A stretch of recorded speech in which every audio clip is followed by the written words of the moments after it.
ಬೆಳೆ ವಿಮೆ ಪರಿಹಾರ ಮಂಜೂರಾತಿಯಲ್ಲಿ ಅನ್ಯಾಯ ಆಗಿದೆ ಅನ್ನುವ ಆರೋಪಕ್ಕೆ ಸಂಬಂಧಪಟ್ಟಂತೆ ಚಿಂಚೋಳಿ ತಾಲೂಕಿನ ಸುಳೇಪೇಟ ಗ್ರಾಮದಲ್ಲಿ ಪ್ರತಿಭಟನೆಯನ್ನು ನಡೆಸಲಾಗಿದೆ. ಬೆಳೆ ವಿಮೆ ಪರಿಹಾರದಲ್ಲಿ ಅನ್ಯಾಯ ಆಗಿದೆ ಅನ್ನುವ ವಿಚಾರಕ್ಕೆ ಸಂಬಂಧಪಟ್ಟಂತೆ 2025-26ನೇ ಸಾಲಿನ ಬೆಳೆ ವಿಮೆ ಪರಿಹಾರ ಮಂಜೂರಾತಿಯಲ್ಲಿ ಅನ್ಯಾಯ ಆಗಿದೆ ಅಂತ, ಅತಿವೃಷ್ಟಿಯಿಂದ ಬೆಳೆ ಸಂಪೂರ್ಣವಾಗಿ ಕಳೆದುಕೊಂಡರೂ ಸಹ ಪರಿಹಾರ ಇನ್ನೂ ಸಿಕ್ಕಿಲ್ಲ, ರೈತರಿಗೆ ಮೋಸ ಮಾಡಲಾಗಿದೆ ಅಂತ ಪ್ರತಿಭಟನೆಯನ್ನು ನಡೆಸಲಾಗಿದೆ. ವಿಮೆ ಪರಿಹಾರ ಕೂಡಲೇ ಸರಿಪಡಿಸುವಂತೆ ರೈತರು ಒತ್ತಾಯಿಸಿದ್ದಾರೆ. ಎಲ್ಲ ರೈತರಲ್ಲಿ ವಿನಂತಿ, ತಾವೆಲ್ಲರೂ ಈ ಕಡೆ ವೇದಿಕೆಗಳ ಹತ್ರ ಬರಬೇಕು.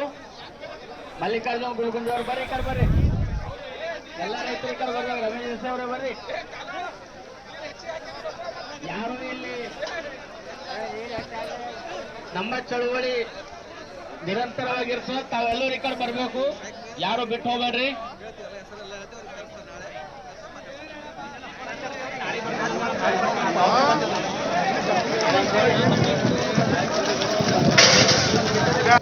ಯಾವುದೇ ಇರಲಿ, ಅದಕ್ಕೆ ನಾವು ಪ್ರತ್ಯಕ್ಷವಾಗಿ ಪ್ರಾಮಾಣಿಕವಾಗಿ ನಾವು ಪರಿಹಾರ ಕೊಟ್ಟಾಗ ಮಾತ್ರ ರೈತರ ಕಲ್ಯಾಣ ಆಗುತ್ತೆ. ಅಲ್ಲಿವರೆಗೂ ಯಾವುದೇ ಕಲ್ಯಾಣ ಆಗಲ್ಲ.